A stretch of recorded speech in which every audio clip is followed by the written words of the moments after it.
Hello friends, हम लोग पढ़ रहे हैं क्लास 12 का बायोलॉजी का चैप्टर नंबर 4 रिप्रोडक्टिव हेल्थ। इस चैप्टर में हम लोग अभी तक समझ चुके हैं कि रिप्रोडक्टिव हेल्थ का मीनिंग क्या होता है। हम लोग फैमिली प्लानिंग के बारे में भी पढ़े। हम लोग जाने कि अपने देश में मनुष्य का जनसंख्या कितना तेज़ गति से बढ़ते जा रहा है। इसके बाद इस बढ़ती हुई जनसंख्या को नियंत्रित करने के लिए किस तरह से कॉन्ट्रासेप्टिव मेथड्स का यूज किया जाता है, इसके बारे में भी पढ़े।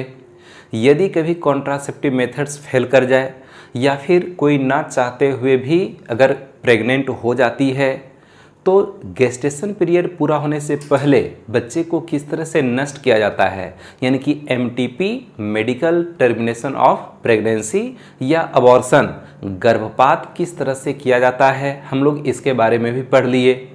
हम लोग एमनियोसेंटेसिस के बारे में भी पढ़े, जिसमें हम लोग जाने कि जन्म से पहले ही बच्चे के स्वास्थ्य और उसके लिंग का कैसे पता किया जा सकता है। तो आज का हमारा टॉपिक है एसटीडी या एसटीआई। एसटीडी का फुल फॉर्म है सेक्सुअली ट्रांसमिटेड डिजीज। आज के समय में एसटीडी को एसटीआई कहा जाता है। एसटीआई का फुल फॉर्म है सेक्सुअली ट्रांसमिटेड इन्फेक्शन। इसे आरटीआई यानी कि रिप्रोडक्टिव ट्रैक्ट इन्फेक्शन भी कहते हैं और इसे वीडी यानी वेनरल डिजीज भी कहते हैं। तो एसटीडी या एसटीआई या आरटीआई या फिर वीडी ये सभी एक ही बीमारी है, अलग अलग नाम है। हम लोग जानते हैं कि एसटीडी और एसटीआई होता क्या है। जो रोग सेक्सुअल इंटरकोर्स के माध्यम से रोगी व्यक्ति से स्वस्थ व्यक्ति में फैल जाता है, ट्रांसफर कर जाता है, ऐसे रोग को हम कहते हैं एसटीडी या फिर एसटीआई, सेक्सुअली ट्रांसमिटेड डिजीज या फिर सेक्सुअली ट्रांसमिटेड इन्फेक्शन। जो बीमारी सेक्सुअल एक्टिविटी के दौरान रोगी व्यक्ति से स्वस्थ व्यक्ति में फैलेगा, ऐसे बीमारी को हम बोलेंगे एसटीडी या फिर एसटीआई। हम लोग कई प्रकार के एसटीडी बीमारी के बारे में समझेंगे, जैसे एड्स होता है, सिफिलिस होता है, गोनोरिया होता है, हर्पीस होता है। कई प्रकार के एसटीडी बीमारी के बारे में हम लोग जानेंगे। एसटीडी बीमारी कई प्रकार के सूक्ष्मजीव के द्वारा उत्पन्न किया जाता है, यानी कि सेक्सुअल एक्टिविटी के दौरान सूक्ष्मजीवों के इन्फेक्शन का चांस बहुत ज़्यादा रहता है और इस वजह से ये एसटीडी बीमारी उत्पन्न होता है। तो जो सूक्ष्मजीव बीमारी उत्पन्न करता है वैसे सूक्ष्मजीव को हम कहते हैं पैथोजन। जो सूक्ष्मजीव मनुष्य में बीमारी उत्पन्न करेगा उसको बोलेंगे पैथोजन, यानी कि एसटीडी बीमारी किसी न किसी पैथोजन से होगा। वह पैथोजन बैक्टीरिया हो सकता है, वह पैथोजन वायरस हो सकता है या फिर प्रोटोजोआ भी हो सकता है। तो कई प्रकार का सूक्ष्मजीव होता है जो कि मनुष्य में एसटीडी या एसटीआई बीमारी उत्पन्न करता है। हम लोग जानते हैं कि जब मनुष्य में सेक्सुअल एक्टिविटी संपन्न होता है तो उसमें मेल पार्टनर का पेनिस फीमेल पार्टनर के वजीना में प्रवेश करता है। इस दौरान पेनिस से सीमेन निकलता है जो कि फीमेल के वजीना में ट्रांसफर कर जाता है और इस दौरान फीमेल के वजीना से भी कुछ फ्लूइड डिस्चार्ज होता है, कुछ लिक्विड वहाँ से निकलता है जो कि पेनिस के कांटेक्ट में जाता है। अब मान लिया जाए कि एक है मेल पार्टनर और एक है फीमेल पार्टनर। मेल पार्टनर में कोई एसटीडी या फिर एसटीआई डिजीज है और फीमेल पार्टनर स्वस्थ है, यानी कि मेल पार्टनर एसटीडी बीमारी से ग्रसित है और फीमेल पार्टनर स्वस्थ है। तो जो मेल पार्टनर है इसका जब सीमेन निकलेगा तो सीमेन के साथ एसटीडी बीमारी का पैथोजन होगा। जैसे कि यदि एड्स बीमारी है किसी को तो एड्स बीमारी किस वायरस से होता है? एचआईवी। एचआईवी वायरस के कारण एड्स रोग होता है। तो जिस मेल में एड्स रोग है उसके सीमेन के साथ ये एचआईवी वायरस बाहर निकलेगा और यदि ऐसा मेल फीमेल के साथ सेक्सुअल एक्टिविटी में इन्वॉल्व होता है तो जब मेल के पेनिस से सीमेन निकल करके वजीना में पहुंचेगा तो सीमेन के साथ ये HIV वायरस भी मेल बॉडी से निकल करके फीमेल के वजीना में पहुंच जाएगा। तो जब मेल बॉडी से HIV वायरस निकल करके फीमेल बॉडी में इन करेगा, जो स्वस्थ फीमेल थी, अब तो उस स्वस्थ फीमेल में भी एड्स रोग हो जाएगा ना। इसी प्रकार यदि मान लिया जाए कि मेल पर्सन स्वस्थ है और फीमेल में ये एड्स बीमारी है, तो फीमेल के वजीना से जो लिक्विड डिस्चार्ज निकलता है उस लिक्विड में भी HIV वायरस होगा, या फिर कोई भी STD बीमारी है तो उसका पैथोजेन वजीना के डिस्चार्ज के साथ निकलता है। जब मेल फीमेल के साथ सेक्सुअल एक्टिविटी में इन्वॉल्व होता है तो फीमेल के वजीना से जो निकलने वाला होगा लिक्विड, उस लिक्विड में पैथोजेन होगा और उसका कांटेक्ट हो जाएगा मेल के पेनिस के साथ। तो मेल के पेनिस में भी इन्फेक्शन हो जाएगा, यानी कि यदि फीमेल में STD बीमारी है तो मेल में हो जाएगा, और अगर मेल में STD बीमारी है तो फीमेल में हो जाएगा, और यदि दोनों में से किसी में नहीं है तो सेक्सुअल एक्टिविटी के दौरान कोई इस तरह का STD बीमारी नहीं होता है। तो STD बीमारी वह रोग है जो कि सेक्सुअल एक्टिविटी के दौरान रोगी व्यक्ति से स्वस्थ व्यक्ति में फैलता है। हम लोग कई प्रकार के STD बीमारी के बारे में समझेंगे। जरा सा हम लोग कुछ इमेज देख लेते हैं। STD बीमारी प्रायः ज़्यादा करके रिप्रोडक्टिव ऑर्गन में होता है। ये जरूरी नहीं है कि हर STD बीमारी हमेशा रिप्रोडक्टिव ऑर्गन में ही होगा, बॉडी के किसी भी भाग में हो सकता है, लेकिन कि ज़्यादा करके STD बीमारी रिप्रोडक्टिव ऑर्गन में होगा। रिप्रोडक्टिव ऑर्गन का मतलब है जैसे कि मेल है तो मेल का जो पेनिस है, पेनिस के आसपास का एरिया है, वो उसको हम रिप्रोडक्टिव ऑर्गन बोल देते हैं। इसके बाद जो फीमेल है उसमें वजीना है और वजीना के आसपास का जो एरिया है उसको हम बोल दिए रिप्रोडक्टिव ऑर्गन। तो खास करके रिप्रोडक्टिव ऑर्गन में ही इस तरह का बीमारी देखा जाता है।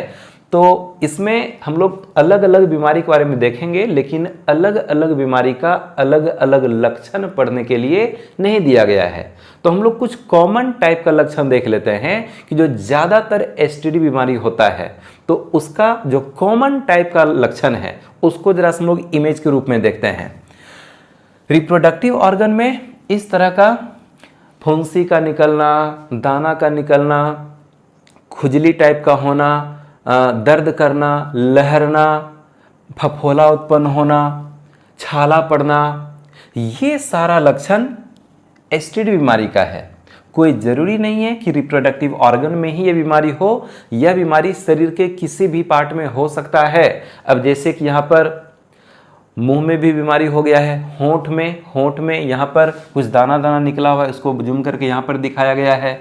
तो होंठ में हो सकता है, हाथ में हो सकता है, पैर में हो सकता है, पीठ में हो सकता है, शरीर के किसी भी भाग में इस तरह का बीमारी हो सकता है। लेकिन ज़्यादा करके STD बीमारी रिप्रोडक्टिव ऑर्गन में होगा, यानी कि मेल के पेनिस और पेनिस के आसपास के एरिया में, फीमेल के वजीना और उसके आसपास के एरिया में इस तरह का छाला पड़ना, दाना निकलना, फुंसी होना, और इस तरह का जो अगर कोई लक्षण दिखाई पड़ता है तो वह STD बीमारी का एक संकेत है। तो निश्चित रूप से उसका जल्द से जल्द जांच कराना चाहिए, नहीं तो कुछ STD बीमारी बहुत ज़्यादा खतरनाक होता है। हम लोग देखते हैं कि कौन कौन सा STD बीमारी है और वह किन सूक्ष्मजीवों के द्वारा उत्पन्न होता है। इसको याद करना पड़ेगा STD बीमारी का नाम, और जिस सूक्ष्मजीव के द्वारा यह बीमारी उत्पन्न होता है उस सूक्ष्मजीव का भी नाम हम लोग जानेंगे। तो हम यहाँ देख रहे हैं कि बैक्टीरिया द्वारा उत्पन्न STD, बैक्टीरिया के द्वारा कई प्रकार का STD बीमारी उत्पन्न किया जाता है, जिसमें से यहाँ पर 3 मुख्य है। एक है गोनोरिया, सिफिलिस, क्लेमाइडिया। नाम को याद करना पड़ेगा, सूक्ष्मजीव का भी नाम याद करना पड़ेगा। एक तरह से हम कहेंगे कि इसको तो रटना पड़ेगा, क्योंकि नाम में क्या समझना है। तो एक बीमारी है गोनोरिया। गोनोरिया बीमारी जिस बैक्टीरिया से होता है उसका नाम है नीसेरिया गोनोरी। पढ़ेंगे नीसेरिया गोनोरी, ठीक है। इसके बाद अगला है सिफिलिस। सिफिलिस बीमारी जिस बैक्टीरिया के द्वारा उत्पन्न किया जाता है उस बैक्टीरिया का नाम है ट्रिपोनीमा पैलिडम। ट्रिपोनीमा पैलिडम। इसके बाद है क्लेमाइडिया। क्लेमाइडिया बीमारी जिस बैक्टीरिया से होता है उस बैक्टीरिया का नाम है क्लेमाइडिया ट्रैकोमेटिस। क्लेमाइडिया ट्रैकोमेटिस। तो ये तीनों बैक्टीरिया के द्वारा उत्पन्न किया जाने वाला एसटीडी बीमारी है। इसके बाद वायरस के द्वारा उत्पन्न होने वाला एसटीडी। वायरस कई प्रकार का वायरस है जो कि बीमारी उत्पन्न करता है। तो एक है एड्स बीमारी। हम लोग जानते हैं कि एड्स बीमारी एक खास प्रकार के वायरस के द्वारा उत्पन्न किया जाता है जिसका नाम है HIV। HIV का फुल फॉर्म है human immuno deficiency virus. HIV का full form human immuno deficiency virus. AIDS का full form acquired immune deficiency syndrome. AIDS का full form acquired immune deficiency syndrome. इसके बाद है हेपेटाइटिस बी। हेपेटाइटिस बी का जो virus है यह है hepatitis B virus. Hepatitis B virus. इसके बाद है जेनेटल हर्पिस। हम इसे केवल हर्पिस भी कहते हैं। तो जेनेटल हर्पिस का जो वायरस है वह है herpes simplex virus 2। Herpes simplex virus 2। इसके बाद है जेनेटल वर्ट्स। जेनेटल वर्ट्स का जो वायरस है यह है ह्यूमन पेपिलोमा वायरस या शॉर्ट में कहते हैं HPV। Human papilloma virus HPV। फिर है प्रोटोजोआ द्वारा उत्पन्न एसटीडी। प्रोटोजोआ ये सभी सूक्ष्मजीव है। बैक्टीरिया, वायरस, प्रोटोजोआ ये सभी सूक्ष्मजीव के टाइप्स का नाम है। प्रोटोजोआ जो होता है ये थोड़ा सा बड़ा साइज का सूक्ष्मजीव होता है। बैक्टीरिया जो है ये उससे छोटा होता है। वायरस बहुत बहुत छोटा होता है। वायरस अगर खुले वातावरण में रहे तो ये बिल्कुल निर्जीव के जैसा हो जाता है और अगर वायरस किसी जीवित कोशिका के अंदर रहेगा तो ये वायरस सजीव के जैसा व्यवहार करने लगता है। तो प्रोटोजोआ के द्वारा उत्पन्न होने वाला एक एसटीडी बीमारी है जिसका नाम है ट्राइकोमोनियसिस। ट्राइकोमोनियसिस नाम का बीमारी जिस प्रोटोजोआ के द्वारा उत्पन्न किया जाता है उसका नाम है ट्राइकोमोनास। ट्राइकोमोनास। तो ये एक तरफ से यहां पर एसटीडी बीमारी 4, 3, 7, 1, 8 एसटीडी बीमारी का नाम है और वह एसटीडी बीमारी जिस सूक्ष्मजीव के द्वारा उत्पन्न किया जाता है उस सूक्ष्मजीव का नाम इधर है। इसको याद करना पड़ेगा, यहां से क्वेश्चन आएगा। एक बार हम फिर से पढ़ देते हैं। गोनोरिया बीमारी निसेरिया गोनोरी बैक्टीरिया के द्वारा उत्पन्न किया जाता है। Syphilis treponema pallidum. Chlamydia trachomatis. इसके बाद एड्स HIV यानी ह्यूमन इम्यूनो डिफिशियंसी वायरस के द्वारा। एड्स का फुल फॉर्म याद रखना है acquired immune deficiency syndrome. Hepatitis B virus. Genital herpes simplex virus 2। Genital warts human papilloma virus HPV। Protozoa के द्वारा होने वाला ट्राइकोमोनियसिस, ट्राइकोमोनास। ये अलग अलग प्रकार का एसटीडी बीमारी और इसका जो भी पैथोजेन है उसका एक लिस्ट है, इसको याद करना है। अलग अलग बीमारी का अलग अलग लक्षण तो हम लोग को पढ़ने के लिए नहीं है, लेकिन ज़्यादातर जो बीमारी है जैसे कि गोनोरिया है, सिफिलिस है, क्लेमाइडिया है, इसके बाद हेपेटाइटिस बी है, जेनेटल हर्पिस है, जेनेटल वर्ट्स है, ट्राइकोमोनियसिस है। यानी यदि हम अभी इस एड्स को छोड़ दें तो एड्स बीमारी को छोड़ करके बाकी जितना भी बीमारी है सबका कॉमन टाइप का लक्षण यही है कि रिप्रोडक्टिव ऑर्गन में दाना निकलेगा, फुंसी निकलेगा, छाला पड़ेगा, फफोला निकलेगा, छाला उखड़ेगा, दर्द करेगा, फिर से छाला पड़ेगा। ये सारा लक्षण एड्स बीमारी को अगर छोड़ करके बाकी सारी बीमारी का हम बात करें तो सब बीमारी का एक कॉमन टाइप का लक्षण होता है कि दाना निकलना, खुजली होना, दर्द करना, लहरना, छाला पड़ना, फफोला होना, ये सारा लक्षण होता है। और कोई ज़रूरी नहीं है कि रिप्रोडक्टिव ऑर्गन में ही इस तरह का बीमारी होगा, ये बॉडी के किसी भी दूसरे पार्ट्स में हो सकता है।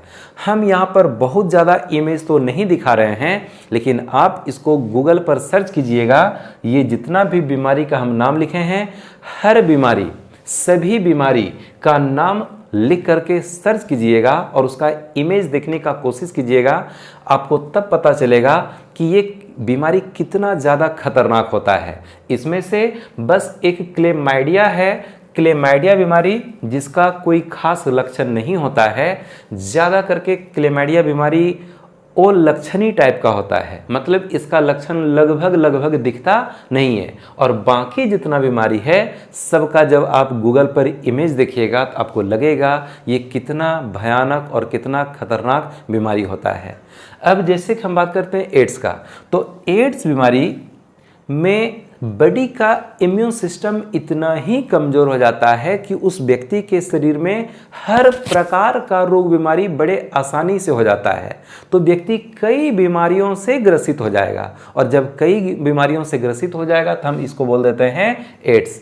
वैसे हम लोग यहाँ पर जितना भी एसटीडी बीमारी दिया गया है सभी के बारे में तो नहीं बोलेंगे, लेकिन फिर भी जैसे एड्स बीमारी है, हेपेटाइटिस बी बीमारी है, इसमें से कुछ बीमारी का डिटेल्स हम लोग चैप्टर नंबर 8 में पढ़ेंगे, जो कि है ह्यूमन हेल्थ एंड डिजीज। तो एड्स, हेपेटाइटिस बी, इन बीमारियों का डिटेल्स हम लोग चैप्टर नंबर 8 में पढ़ेंगे। यहाँ पर किसी भी बीमारी का डिटेल्स पढ़ने के लिए नहीं दिया गया है। तो क्या इतना समझ में आया? हम बोले कि जो बीमारी सेक्सुअल एक्टिविटी के दौरान रोगी व्यक्ति से स्वस्थ व्यक्ति में फैलता है, हम उसको कह देते हैं एसटीडी बीमारी। यहाँ पर लिखा हुआ है वैसे रोग जो सेक्सुअल इंटरकोर्स द्वारा संचारित होते हैं उसे एसटीडी या फिर एसटीआई कहते हैं। हम यहाँ ये भी जान लेते हैं कि एक मेल और एक फीमेल जो कि बिल्कुल स्वस्थ है, किसी में भी एसटीडी बीमारी नहीं है, यदि वो दोनों एक दूसरे के साथ सेक्सुअली इन्वॉल्व होते हैं, एक साथ रहते हैं, सेक्सुअली एक साथ रहते हैं, यानी कि उनके बीच में सेक्सुअल एक्टिविटी संपन्न होती है, तो क्या उन दोनों को एसटीडी बीमारी होने का चांस रहेगा? ऐसे कंडीशन में प्रायः एसटीडी बीमारी होने का चांस नहीं रहेगा। यानी कि अगर मेल पार्टनर फीमेल पार्टनर दोनों स्वस्थ है और सेक्सुअल एक्टिविटी में इन्वॉल्व होता है तो उसमें किसी को बीमारी होने का चांस नहीं रहेगा। बीमारी तभी होगा जब किसी एक पर्सन में, कम से कम एक पर्सन में बीमारी हो। यानी कि यदि मेल में बीमारी होगा तो फीमेल में बीमारी चला जाएगा, और यदि फीमेल में बीमारी है तो फिर मेल में आ जाएगा, और अगर दोनों स्वस्थ है तो फिर किसी में बीमारी होने का चांस नहीं है।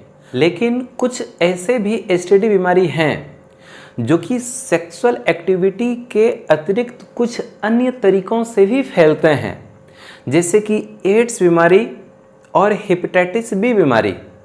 एड्स और हेपेटाइटिस बी का ट्रांसफ़र सेक्सुअल एक्टिविटी के दौरान तो होता है, लेकिन इसके अतिरिक्त ये अन्य तरीकों से भी फैलता है, जैसे कि ब्लड का ट्रांसफ़र हो गया, ब्लड ट्रांसफ्यूज़न हो गया। अब जैसे कि मान लिया कि कोई एक व्यक्ति को एड्स बीमारी है, अगर उसके ब्लड को निकाल करके किसी स्वस्थ व्यक्ति में डाल दिया जाए तो उस स्वस्थ व्यक्ति में भी एड्स रोग हो जाएगा।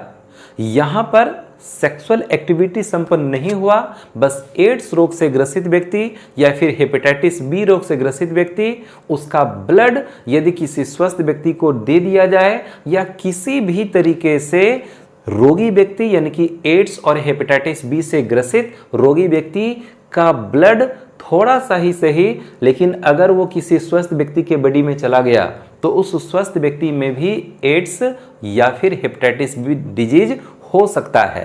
तो ये एड्स और हेपेटाइटिस बी ऐसा एसटीडी बीमारी है जो कि सेक्सुअल एक्टिविटी के अतिरिक्त अन्य तरीकों से भी फैलता है, लेकिन हम इसको एसटीडी बीमारी ही कहते हैं। एसटीडी बीमारी का मतलब हुआ कि जो बीमारी सेक्सुअल एक्टिविटी के दौरान रोगी व्यक्ति से स्वस्थ व्यक्ति में फैलता है उसको हम एसटीडी बीमारी कहते हैं, चाहे वह कुछ अन्य तरीकों से भी फैलता हो, उससे मतलब नहीं है। अन्य तरीकों से भी फैल सकता है, लेकिन अगर सेक्सुअल एक्टिविटी के दौरान फैलता है तो हम इसको एसटीडी बीमारी कहते हैं। इसके बाद हम लोग जरा सा देखते हैं लिखा हुआ है कि एड्स तथा हेपेटाइटिस बी का संक्रमण सेक्सुअल इंटरकोर्स के अतिरिक्त अन्य कारणों जैसे ब्लड ट्रांसफ्यूजन से भी होता है। ये दोनों एसटीडी इन्फेक्टेड मदर से फीटस में भी होता है। जैसा कि अभी हम बताए कि एड्स और हेपेटाइटिस बी ये दो ऐसा एसटीडी बीमारी है जिसका ट्रांसफर सेक्सुअल एक्टिविटी के अतिरिक्त इसका ट्रांसफर ब्लड ट्रांसफ्यूजन के माध्यम से भी होता है कि अगर रोगी व्यक्ति का ब्लड किसी तरीके से स्वस्थ व्यक्ति में चला गया तो स्वस्थ व्यक्ति को भी ये एड्स या फिर हेपेटाइटिस बी हो जाता है।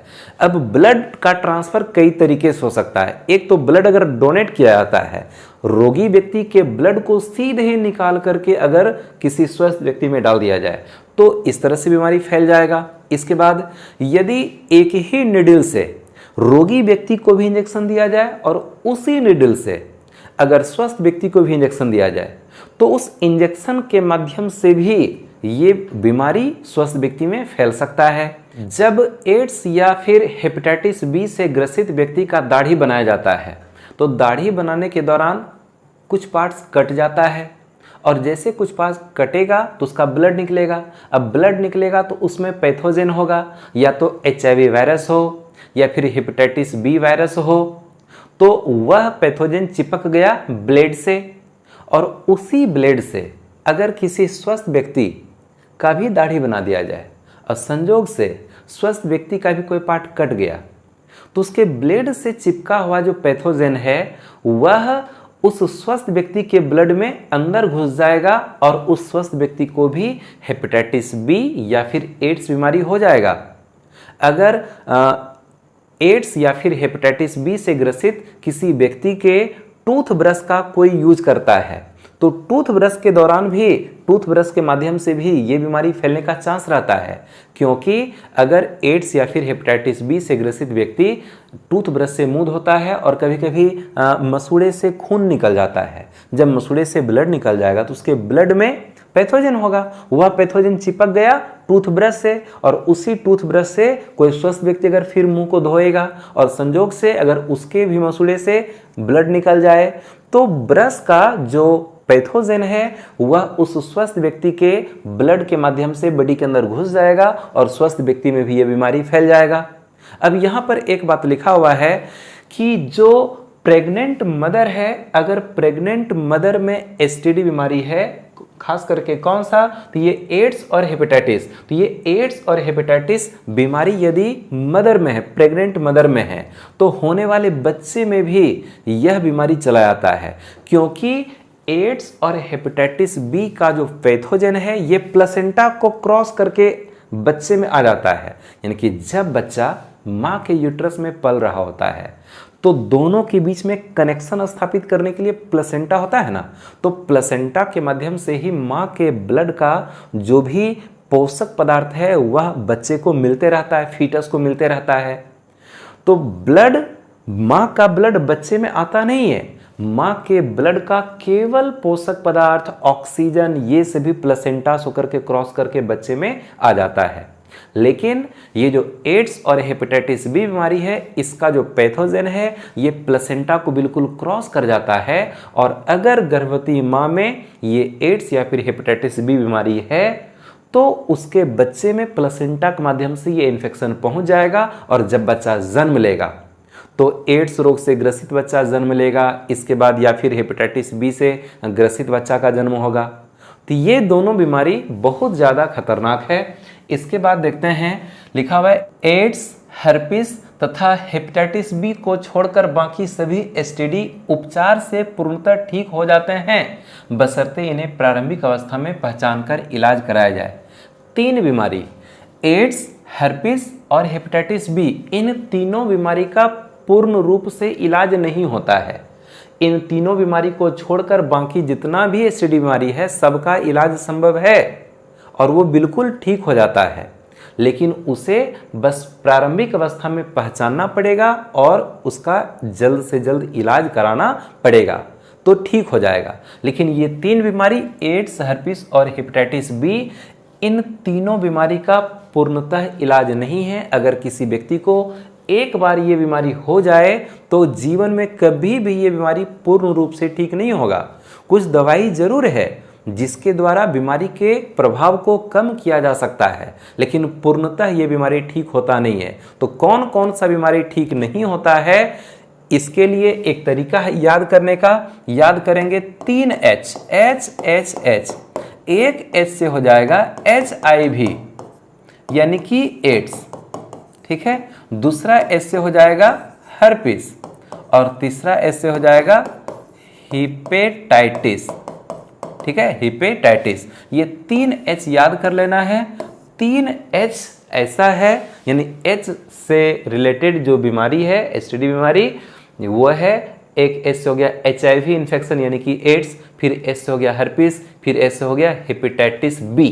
हेपेटाइटिस बी, हेपेटाइटिस कई प्रकार का होता है, तो हम लोग चैप्टर नंबर 8 में हेपेटाइटिस का डिटेल्स देखेंगे। तो हेपेटाइटिस बी जो है यह एसटीडी के अंतर्गत आता है। बाकी हेपेटाइटिस ए होता है, हेपेटाइटिस सी होता है, डी होता है, ई होता है, वो सभी एसटीडी के अंतर्गत नहीं आता है। तो ये 3 एच याद रखना है और तीनों वायरस से होने वाला है, तीनों वायरस से होने वाला बीमारी है, ठीक है। ये तीनों वायरस से होने वाला बीमारी है और इसका पूर्ण रूप से इलाज संभव नहीं होता है। इसके बाद देखते हैं आगे क्या लिखा हुआ है। एसटीडी का शुरुआती लक्षण जेनिटल रीजन में इचिंग।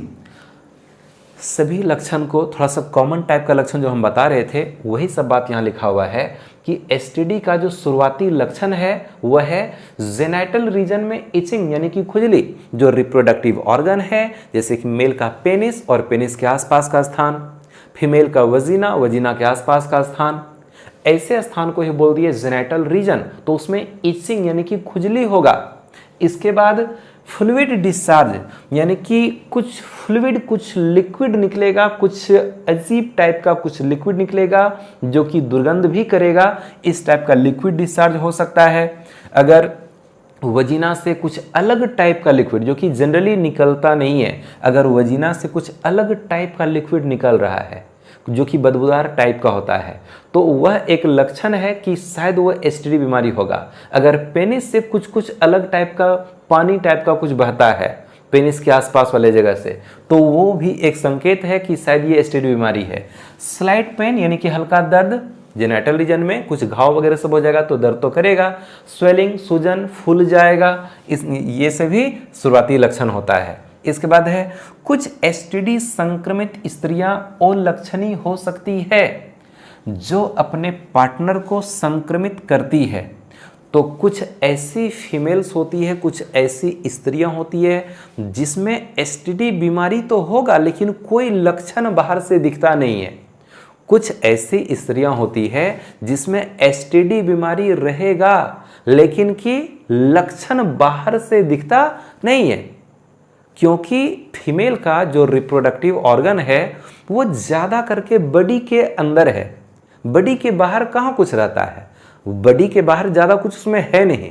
मेल में जैसे पेनिस है तो पेनिस तो बॉडी के बाहर रहता है, लेकिन फीमेल का जैसे वजीना है या और अंदर का पार्ट्स है तो मैक्सिमम पार्ट्स फीमेल में बॉडी के अंदर है। वहाँ पर यदि कुछ कुछ इन्फेक्शन हो गया है वो बाहर से दिखता नहीं है और पता नहीं चल पाता है कि उसको कोई डिजीज है। यानी कि कहा जाता है कि कुछ एसटीडी संक्रमित स्त्रियां अलक्षणी हो सकती है, उसमें लक्षण दिखता नहीं है, बीमारी होगा लेकिन कि लक्षण दिखेगा नहीं, तो यह अपने पार्टनर को संक्रमित करती है। बीमारी तो है, जैसे कोई फीमेल है उसमें एसटीडी बीमारी है, बाहर से लक्षण नहीं दिखा, अब वह किसी मेल के साथ सेक्सुअल एक्टिविटी में इन्वॉल्व होती है तो इसका बीमारी, फीमेल का बीमारी मेल को तो हो जाएगा ना।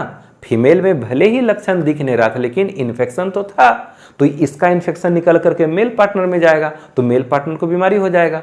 इसके बाद है ऐसी स्त्री में आगे चलकर, यानी कि जिस स्त्री में इन्फेक्शन होने के बाद भी लक्षण नहीं दिखता है, ऐसी स्त्री में आगे चलकर कई प्रकार का समस्या हो सकता है। कौन कौन सा समस्या हो सकता है, तो एक तरफ से यहाँ पर हम हर बात को पढ़ते हैं और हर बात को ठीक से समझ लेना है। तो पहला है पेल्विक इन्फ्लामेटरी डिजीज, या इसी को बोलते हैं पीआईडी, पेल्विक इन्फ्लामेटरी डिजीज।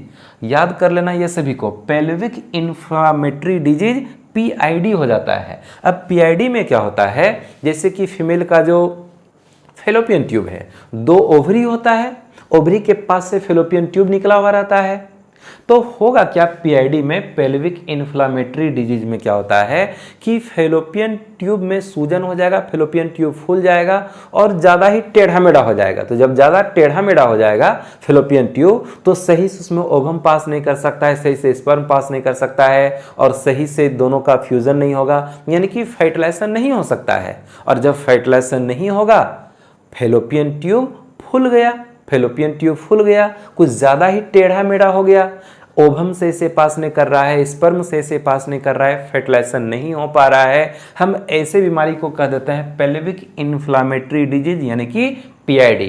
इसके बाद ऐसी स्त्री में अबॉर्शन हो सकता है, यानी कि गर्भधारण तो होगा लेकिन कि बच्चे के जन्म से पहले ही, गेस्टेशन पीरियड पूरा होने से पहले ही बच्चा नष्ट हो जाएगा, तो अबॉर्शन का भी चांस रहता है। इसके बाद स्टिल बर्थ यानी मृत शिशु जन्म, स्टिल बर्थ यानी मृत शिशु जन्म, ऐसी स्त्रियों में गर्भधारण जब होगा, बच्चे का जब जन्म होगा तो पता चलेगा कि मृत शिशु का जन्म हुआ है, मृत शिशु का जन्म यानी स्टिल बर्थ हो सकता है। इसके बाद इसमें एक्टोपिक प्रेगनेंसी, एक्टोपिक प्रेगनेंसी हो सकता है। एक्टोपिक प्रेगनेंसी का मतलब है फेलोपियन ट्यूब में इम्प्लांटेशन। हम लोग पढ़े थे, हम लोग ह्यूमन रिप्रोडक्शन में पढ़े थे कि फेलोपियन ट्यूब में फर्टिलाइजेशन होता है, फर्टिलाइजेशन के बाद वह जो जायगोट बनेगा वो धीरे धीरे खिसक खिसक करके आएगा कहाँ, यूट्रस की ओर, और जब यूट्रस की ओर आएगा तो उसमें डिवीजन होते रहेगा, जब डिवीजन होगा तो ये जो जायगोट है ये कन्वर्ट होगा एम्ब्रायो में। एम्ब्रायो का कई स्टेज होता है, जैसे पहले मोरुला बनता है, फिर ब्लास्टुला बनता है या ब्लास्टोसिस्ट बनता है। तो ब्लास्टोसिस्ट वाला जो एम्ब्रायो है वह यूट्रस के अंदर वाले दीवार यानी कि इंडोमेट्रियम से जाकर के चिपक जाता है, इंडोमेट्रियम जाकर के से चिपक जाएगा, इसको हम बोलते हैं इम्प्लांटेशन। तो इम्प्लांटेशन कहाँ पर होता है, इंडोमेट्रियम में, यानी कि यूट्रस का जो इंटरनल वाल है उसको हम इंडोमेट्रियम कहते हैं, उसी इंडोमेट्रियम में इम्प्लांटेशन होता है। और उसके बाद फिर गेस्टेशन पीरियड शुरू हुआ, 9 मंथ तक बच्चे का डेवलपमेंट सही तरीके से होगा, फिर बच्चे का जन्म हो जाएगा। लेकिन एक्टोपिक प्रेगनेंसी में क्या होता है कि जायगोट जब धीरे धीरे खिसक के आने लगता है यूट्रस की ओर, तो उसको आने में होता है थोड़ा सा देरी, और जैसे आने में देरी होगा तो ब्लास्टोसिस्ट बन जाएगा फेलोपियन ट्यूब में ही।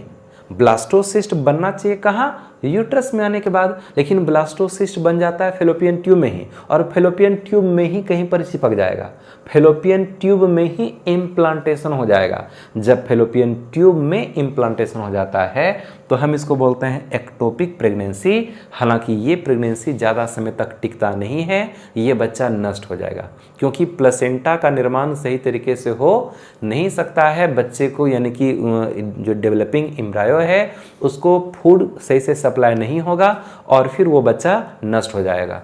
तो इसको बोलती है एक्टोपिक प्रेगनेंसी। इसके बाद इनफर्टिलिटी, बंध्यता। इनफर्टिलिटी का क्या मतलब है, इनफर्टिलिटी का मतलब है संतान का उत्पन्न ना होना, यानी कि चाहते हुए भी अगर कोई कपल चाहता है कि हमको बच्चा हो, लेकिन उसके बॉडी में कुछ ऐसा चेंजिंग हो जाता है, कुछ ऐसे कमी हो जाता है जिसके वजह से उसको बच्चा होता नहीं है, तो हम ऐसे कंडीशन को बोलते हैं इनफर्टिलिटी।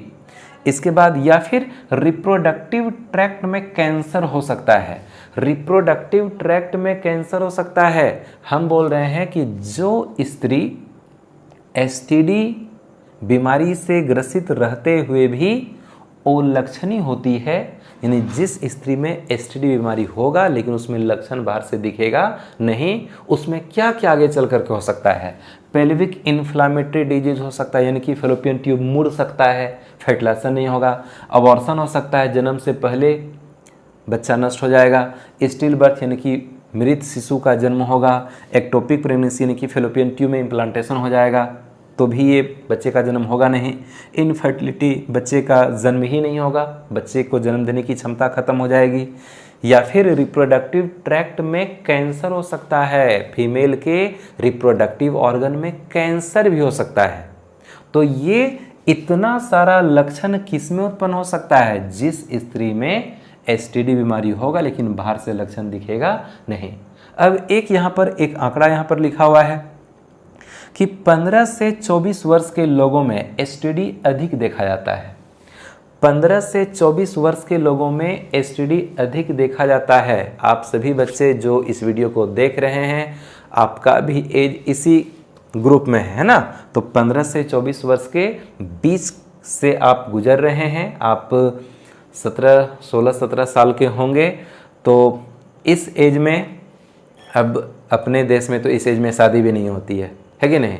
लेकिन कि फिर भी ये जो आंकड़ा है ये बिल्कुल सही आंकड़ा है, क्योंकि इस एज में जानकारी की बहुत कमी होती है।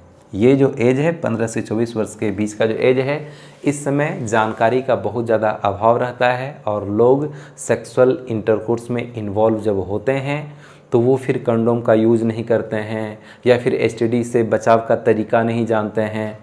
तो फिर इस कंडीशन में इन्फेक्शन का चांस बहुत ज़्यादा बढ़ जाता है। और इसी वजह से ये जो एज दिया गया है कि 15 से 24 वर्ष के व्यक्तियों में एसटीडी बीमारी काफ़ी ज़्यादा देखा जाता है, ये बिल्कुल सही आंकड़ा है।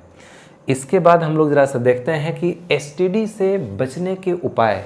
एसटीडी से यदि बचना चाहते हैं तो क्या क्या कर सकते हैं, क्या क्या करना चाहिए? सबसे पहले किसी भी अननोन पार्टनर या मल्टीपल पार्टनर्स के साथ सेक्स रिलेशनशिप नहीं रखना चाहिए।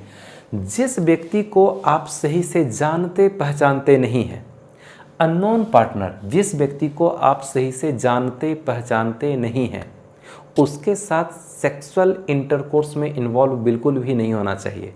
जैसे होते हैं ना, बड़े बड़े शहरों में सेक्स वर्कर्स होते हैं, वहाँ पर बहुत सारा मेल जाता है और वो इस तरह का काम ही करती है। कोई वहाँ पर गया, कोई जान पहचान नहीं है, उसके पास कई तरह का मेल वहाँ पहुँचता है, सेक्सुअल एक्टिविटी में वो इन्वॉल्व होता है। तो उसमें किस तरह का बीमारी है नहीं है हम तो नहीं जानते हैं। और यदि उसके साथ सेक्सुअल एक्टिविटी में इन्वॉल्व हो जाते हैं तो फिर उसका डिजीज, यदि उसको बीमारी होगा तो उसका डिजीज मेल पार्टनर को होने का चांस रहेगा, है ना? या फिर कोई ऐसा मेल पार्टनर जो कि कई फीमेल पार्टनर के साथ सेक्सुअली इन्वॉल्व है, तो उस मेल पार्टनर के साथ यदि कोई अदर फीमेल सेक्सुअल एक्टिविटी में इन्वॉल्व होती है तो फिर उस फीमेल को भी बीमारी होने का चांस रहता है। तो जिसको हम नहीं जानते पहचानते हैं उसके साथ सेक्सुअल रिलेशनशिप नहीं रखना चाहिए, या फिर मल्टीपल पार्टनर्स के साथ भी सेक्स रिलेशनशिप नहीं रखना चाहिए। जो मल्टीपल पार्टनर के साथ भी बहुत ज़्यादा सेक्सुअल एक्टिविटी इन्वॉल्व होने का नहीं है। ऐसा नहीं कि कोई एक व्यक्ति है वो 5 व्यक्तियों के साथ सेक्सुअल एक्टिविटी में इन्वॉल्व है। अब उसको तो पता नहीं है ना कि किसको बीमारी है, बीमारी नहीं है ना? क्योंकि किसी एक के ऊपर ज़्यादा भरोसा किया जा सकता है, लेकिन अब जैसे बहुत सारा है 4-5, तो 4-5 में से किसको बीमारी है नहीं है कुछ पता नहीं है। इसलिए बहुत ज़्यादा मतलब मल्टीपल पार्टनर के साथ सेक्सुअल एक्टिविटी में इन्वॉल्व नहीं होना चाहिए। किसी एक के साथ भरोसा किया जा सकता है, लेकिन मल्टीपल पार्टनर के साथ बिल्कुल भी इस तरह का सेक्स रिलेशनशिप नहीं रखना चाहिए। इसके बाद है क्वाइटस या कॉपुलेशन या सेक्स के समय हमेशा कंडोम्स का यूज़ करना चाहिए। तो जैसे कि हम लोग कॉन्ट्रासेप्टिव मेथड्स में पढ़े थे कि कंडोम जो है ये मेल कंडोम भी आता है, फीमेल कंडोम भी आता है, लेकिन फीमेल कंडोम एसटीडी से कोई बहुत ज़्यादा सुरक्षा प्रदान नहीं करता है। तो मेल कंडोम एसटीडी से बचाव के लिए बहुत ही बेहतर एक उपाय होता है। जब भी सेक्सुअल एक्टिविटी में किसी को इन्वॉल्व होना चाहिए तो मेल कंडोम का ज़रूर यूज करना चाहिए। मेल कंडोम का यूज करने से जो पेनिस है वो ढका जाता है। सीमेन जब निकलेगा तो फीमेल की वजीना में ना जा कर के कंडोम में फंस जाएगा। फीमेल की वजीना से जो फ्लूइड डिस्चार्ज होगा वह पेनिस के कांटेक्ट में नहीं आ पाएगा, और इस वजह से एक पार्टनर को यदि बीमारी है भी तो दूसरे पार्टनर को बीमारी नहीं होगा। लेकिन यदि कंडोम का यूज नहीं किया गया तो फिर एक पार्टनर से दूसरे पार्टनर में बीमारी होना तय है।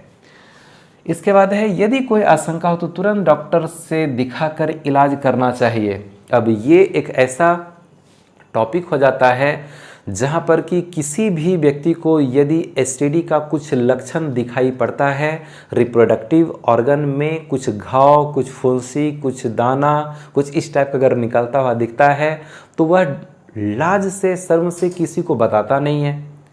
वह अपने पेरेंट को नहीं बताएगा, वह अपने फ्रेंड को भी जल्दी नहीं बताता है, डॉक्टर के पास जाएगा नहीं क्योंकि उसको शर्म लगता है कि क्या हो गया, हम कैसे बोलेंगे, डॉक्टर क्या सोचेंगे। तो एक्चुअल में डॉक्टर ऐसा कुछ नहीं सोचते हैं। डॉक्टर का काम है इलाज करना, पेशेंट के तकलीफ को सुनेंगे, समझेंगे और वो इलाज करेंगे। डॉक्टर ये सब नहीं सोचते हैं कि ये कैसा है, किस तरह का काम करता है, इस तरह का बीमारी हो गया, डॉक्टर ये सब नहीं सोचते हैं। ठीक है, जैसे कि टीचर का काम है पढ़ाना, तो टीचर को पढ़ाने के टाइम में शर्म नहीं करना चाहिए। स्टूडेंट का काम है टीचर से क्वेश्चन पूछना, तो स्टूडेंट को भी क्वेश्चन पूछने में शर्म नहीं करना चाहिए। अब एक पेशेंट का काम है डॉक्टर को अपना तकलीफ बताना, तब तो डॉक्टर सही से इलाज करेगा। अब पेशेंट अपना तकलीफ बताए ही नहीं तो डॉक्टर कैसे पता करेगा कि क्या है, नहीं है, क्या तकलीफ है, कौन सी दवाई चलाएं। इसलिए ऐसे कंडीशन में डॉक्टर के पास जा कर के बिल्कुल सही अपना सही बात बताना चाहिए कि हमको ये परेशानी है। डॉक्टर ऐसा कुछ नहीं सोचते हैं कि ये किस तरह का काम में इन्वॉल्व होता है, इसको ये सब बीमारी हो गया। डॉक्टर का काम है पेशेंट का इलाज करना, उनके पास उतना टाइम नहीं रहता है कि ऐसा कुछ सोचा जाए। तो डॉक्टर के पास जा कर के अपना इलाज कराना चाहिए, क्योंकि एसटीडी बीमारी में अगर देरी हो जाएगा तो इससे शरीर को बहुत ज़्यादा नुकसान होता है और इस बीमारी में व्यक्ति की जान भी जा सकती है। तो हमको लगता है कि आज का ये टॉपिक कंप्लीट हो चुका है। आप अगर नोट्स लेना चाहते हैं तो आप टेलीग्राम ग्रुप ज्वाइन कर सकते हैं। आपको टेलीग्राम ऐप में सर्च करना है यूनिवर्सल बायोलॉजी, ग्रुप आएगा, आप खुद से ज्वाइन हो सकते हैं। अब कुछ बच्चे का कहना है कि टेलीग्राम में इस चैप्टर का नोट्स नहीं है, तो एक्चुअल में टेलीग्राम ग्रुप में जो यूनिवर्सल बायोलॉजी ग्रुप का नाम है, जैसे हम लोग अभी ऑनलाइन क्लास में पढ़ रहे हैं, जैसे ये चैप्टर कंप्लीट होगा, कंप्लीट होने के बाद इस चैप्टर का पीडीएफ टेलीग्राम ग्रुप में यूनिवर्सल बायोलॉजी में मिल जाएगा। अभी कुछ पहले का कुछ चैप्टर का नोट्स वहाँ मौजूद है और जैसे ही ये चैप्टर कंप्लीट होगा तो इसका नोट्स वहाँ मिल जाएगा।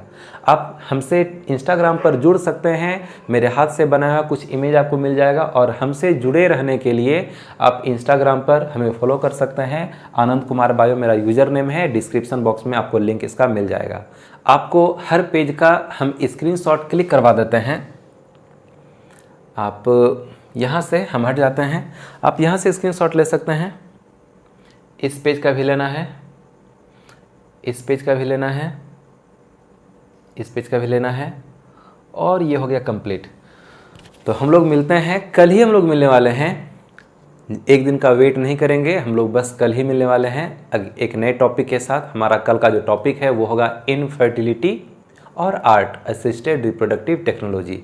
अब ये क्या होता है तो हम लोग कल ही समझेंगे। तब तक मन लगा करके पढ़ते रहिए। All the best.